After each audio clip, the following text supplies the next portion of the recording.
So let's read a quote from Jung here.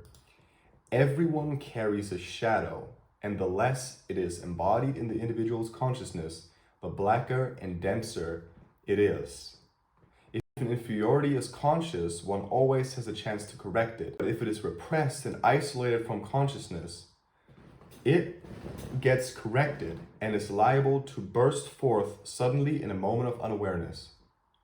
So, this is very important. Shadow contains that which is repressed, that which we do not recognize to be ourselves, sort of the abject, if you will, that which is the appendix, but it is not relevant to our own existence in this moment. And that is speaking obviously from the perspective of the ego that builds a narrative about who we are and what we are, right? Pushes out certain aspects, oh, in brackets, this is not relevant, and then places them in a repository of, let's say, otherness within ourselves. You now say maybe, yeah, well, maybe this is the entire unconscious, and that is to an extent, that is true for Jung.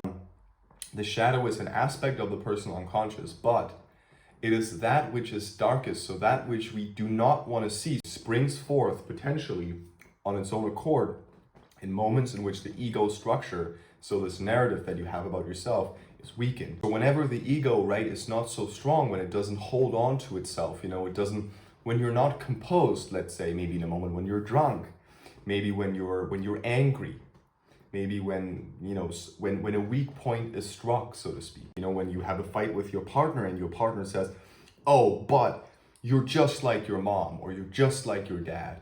And that maybe strikes a nerve, as we say. And that nerve is precisely, it hits a certain complex within the unconscious, within the shadow, and that then springs forth. And suddenly you have this aggression, this anger that you can't explain. You're possessed. Jung really compares this to sort of a possession. You're possessed because this unconscious complex suddenly replaces the ego, which is also just a complex, right? Jung imagines the structure of the psyche composed by these complexes, and the ego is simply the dominant one in everyday life, and then the shadow may replace it momentarily, or an aspect of it, right?